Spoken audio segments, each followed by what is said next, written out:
ನಮಸ್ತೆ ವೀಕ್ಷಕರೇ, ನಮ್ಮ ಶ್ರೀ ಅನ್ನಪೂರ್ಣೇಶ್ವರಿ ಯೂಟ್ಯೂಬ್ ಚಾನಲ್ಗೆ ಸ್ವಾಗತ. ನಾನು ಇಷ್ಟು ದಿನ ವೀಡಿಯೋ ಮಾಡೋಕ್ಕಾಗಿರಲಿಲ್ಲ, ಟೈಮೇ ಸಿಕ್ಕಿರಲಿಲ್ಲ. ಇವತ್ತೊಂದು ವೀಡಿಯೋ ಮಾಡೋಣ ಅಂತ ಮಾಡ್ತಾಯಿದ್ದೀನಿ. ಹಸಿಮೆಣ್ಸಿಕಾಯಿ ಚಟ್ನಿದು ಹಸಿಮೆಣ್ಸಿಕಾಯಿ ಚಟ್ನಿ ಮಾಡ್ತಾಯಿದ್ದೀನಿ. ಯಾವ ರೀತಿ ಸಿಂಪಲ್ಲಾಗಿ ಮಾಡ್ಕೊಂಡು ಇದನ್ನೊಂದು ವಾರಗಟ್ಟಲೆ ಇಟ್ಕೊಂಡು ತಿನ್ಬೋದು. ರೊಟ್ಟಿಗೆ ಭಾಳ ತುಂಬ ಟೇಸ್ಟಿಯಾಗಿರುತ್ತೆ, ಚೆನ್ನಾಗಿರುತ್ತೆ. ನಮ್ಮ ಹಳ್ಳಿ ಕಡೆಗೆಲ್ಲ ಇದನ್ನೇ ಜಾಸ್ತಿ ಮಾಡ್ತಾರೆ. ಹಾಗಾಗಿ ನಾನು ಇದನ್ನು ಮಾಡಿ ತೋರಿಸ್ತಾ ಇದ್ದೀನಿ ಇವತ್ತು. ನಾ ಮಾಡೋ ಮೆಥಡಲ್ಲಿ ಮಾಡಿದೆ ಅಂದರೆ ಒಂದು ವಾರ ಇಟ್ಕೊಂಡು ಊಟ ಮಾಡ್ಬೋದು. ಇದು ಏನು ಯಾವ ಥರನೂ ಏನು ಕೆಡಲ್ಲ, ಏನೂ ಆಗಲ್ಲ. ಹೀಗಾಗಿ ಮಾಡಿ ಇಟ್ಕೊಂಡ್ಬಿಡ್ತೀವಿ ನಾವು. ಈ ಥರನ ಸಿಂಪಲ್ಲಾಗಿ ಯಾರು ಬೇಕಾದರೂ ಮಾಡ್ಬೋದು ನೋಡಿ.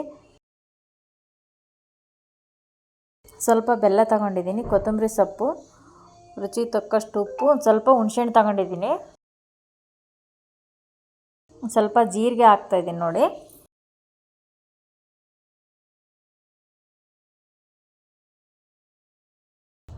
ಇಷ್ಟೆಲ್ಲ ತಗೊಂಡಿದ್ದೀನಿ. ಯಾಕೆ ಹುಣಸೆಹಣ್ಣು, ಬೆಲ್ಲ, ಸ್ವಲ್ಪ ಬೆಳ್ಳುಳ್ಳಿ ಇದಿಷ್ಟು ಹಾಕಿ ಮಾಡ್ತಾಯಿದ್ದೀನಿ. ಹುಣಸೆಹಣ್ಣು ಹಾಕ್ತಾಯಿದ್ದೀನಿ ಅಂದರೆ ಒಂದು ಸ್ವಲ್ಪ ಟೇಸ್ಟಾಗಿ ಬರುತ್ತೆ. ಖಾರನೂ ಖಾರ ಆಗಲ್ಲ ಹಸಿಮೆಣ್ಸಿಕಾಯಿ ಚಟ್ನಿ ಎಲ್ಲ. ಹಾಗಾಗಿ ಸ್ವಲ್ಪ ಹುಣಸೆಹಣ್ಣು ಕೂಡ ತಗೊಂಡಿದ್ದೀನಿ ನಾನು ನೋಡಿ. ಈ ಥರ ಎಲ್ಲ ಫಸ್ಟಿಗೆ ಈ ಥರ ಮಿಕ್ಸರ್ಗೆ ಹಾಕೋಬೇಕಿದ್ದೀನೆಲ್ಲ ನಾನು ಜೋಡಿಸ್ಕೊಂಡಿರೋದ. ಇದನ್ನು ಒಂದು ರೌಂಡ್ ಎಲ್ಲ ನುಣ್ಣಗೆ ಮಿಕ್ಸರ್ ಮಾಡ್ಕೊಂಡು ಸೈಡ್ಗೆ ಎತ್ತಿಟ್ಕೊಂಡು ಸ್ವಲ್ಪ ಮತ್ತೆ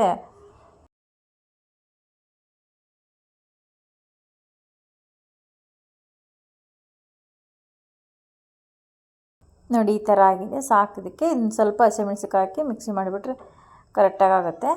ತೀರಾ ಭಾಳ ನುಣ್ಣಗಾಗೋದು ಬೇಡದು, ತರಿಯಾಗಿರ್ಬೇಕು, ಅಂಕಾರ ಟೇಸ್ಟಿಯಾಗಿ ಬರುತ್ತೆ ಹಸಿಮೆಣ್ಸಿಕಾಯಿ ಚಟ್ನಿ. ಇದಕ್ಕೆ ಸ್ವಲ್ಪ ಎಣ್ಣೆ ಹಾಕಿ ಸಾಸಿವೆ ಸಿಡಿಸಿ ಒಗ್ಗರಣೆ ಹಾಕ್ಬೇಕು. ಇದಕ್ಕೆ ನೋಡಿ ಈ ಥರ ಎಲ್ಲ ಮಿಕ್ಸ್ ಮಾಡ್ಕೊಂಡು ನಾನು ಒಗ್ಗರಣೆಗೆ ಹಾಕ್ತಾಯಿದ್ದೀನಿ. ಇದೇನು ಜಾಸ್ತಿ ಏನು ಬಿಸಿ ಮಾಡೋದು ಬೇಕಾಗಿಲ್ಲ. ಇದು ಸ್ವಲ್ಪ ಬಿಸಿ ಮಾಡಿದರೆ ಸಾಕು. ಇದನ್ನು ಒಂದು ವಾರದ ದಿನ ಇಟ್ಕೊಂಡ್ರೆ ಏನೂ ಆಗಲ್ಲ, ಊಟ ಮಾಡ್ಬೋದು, ಚೆನ್ನಾಗಿರುತ್ತೆ.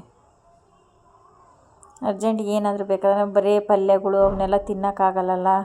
ಹಾಗಾಗಿ ಒಂದು ಸ್ವಲ್ಪ ಸೈಡಿಗಿದ್ದರೆ ಚೆನ್ನಾಗಿ ಟೇಸ್ಟಿಯಾಗಿರುತ್ತೆ. ರೊಟ್ಟಿ ಜೊತೆಗೆ ರೊಟ್ಟಿ ಮಾತ್ರ ತುಂಬ ಚೆನ್ನಾಗಿರುತ್ತೆ. ಹಾಗಾಗಿ ಇವತ್ತು ಹಸಿಮೆಣ್ಸಿಕಾಯಿ ಚಟ್ನಿ ಯಾವ ಥರ ಮಾಡೋದಂತ ತೋರಿಸ್ಕೊಡ್ತೀನಿ. ಎಲ್ಲರೂ ಮಾಡ್ತಾರೆ, ಇಲ್ಲ ಅಂತಲ್ಲ. ನಾವು ಒಂದೇ ದಿನಕ್ಕೆ ಅಷ್ಟೇ, ಒಂದು ದಿನಕ್ಕಷ್ಟೇ ಇದು ಇರುತ್ತೆ. ಇದನ್ನು ಒಂದು ವಾರ ಇಟ್ಕೋಬೋದು, ಚೆನ್ನಾಗಿರುತ್ತೆ ಇದು ನೋಡಿ. ಈ ಥರ ಎಷ್ಟು ಬಿಸಿ ಮಾಡಿದ್ದೀನಿ, ಸಾಕು ಇದಕ್ಕಿಷ್ಟು. ತುಂಬ ಘಮ ಅಂತ ವಾಸನೆ ಬರ್ತಾಯಿದೆ. ಎಷ್ಟು ಟೇಸ್ಟಿಯಾಗಿದೆ ನೋಡಿ, ಎಷ್ಟು ಚೆನ್ನಾಗಿದೆ. ಅನ್ನಕ್ಕೂ ಕೂಡ ಹಾಕ್ಕೊಂಡು ತಿನ್ಬೋದು, ತುಪ್ಪದ ಜೊತೆ. ಬಿಸಿ ಅನ್ನಕ್ಕೆ ಇದನ್ನು ಚಟ್ನಿ ಹಾಕ್ಕೊಂಬಿಟ್ಟು ಅನ್ನಕ್ಕೆ ಒಂದು ಸ್ವಲ್ಪ ತುಪ್ಪ ಹಾಕ್ಕೊಂಡು ತಿಂದರೆ ಎಷ್ಟು ಟೇಸ್ಟಿಯಾಗಿರುತ್ತೆ ಅಂದರೆ ತುಂಬ ಟೇಸ್ಟಿಯಾಗಿರುತ್ತೆ. ನೀವು ಮನೆಯಲ್ಲಿ ಮಾಡಿ ನೋಡಿರಿ ಒಂದು ಸರಿ, ಎಷ್ಟು ರುಚಿಯಾಗಿ ಬರುತ್ತೆ ಅಂತ ನಿಮಗೆ ಗೊತ್ತಾಗುತ್ತೆ. ನಮ್ಮ ವಿಡಿಯೋ ನೋಡಿದ್ದಕ್ಕಾಗಿ ಧನ್ಯವಾದಗಳು. ಇದೇ ಥರ ನೋಡ್ತಾ ಇರಿ ನಮ್ಮ Shri Annapoorneshwari YouTube channel. Share ಮಾಡಿ, ಸಬ್ಸ್ಕ್ರೈಬ್ ಮಾಡಿ.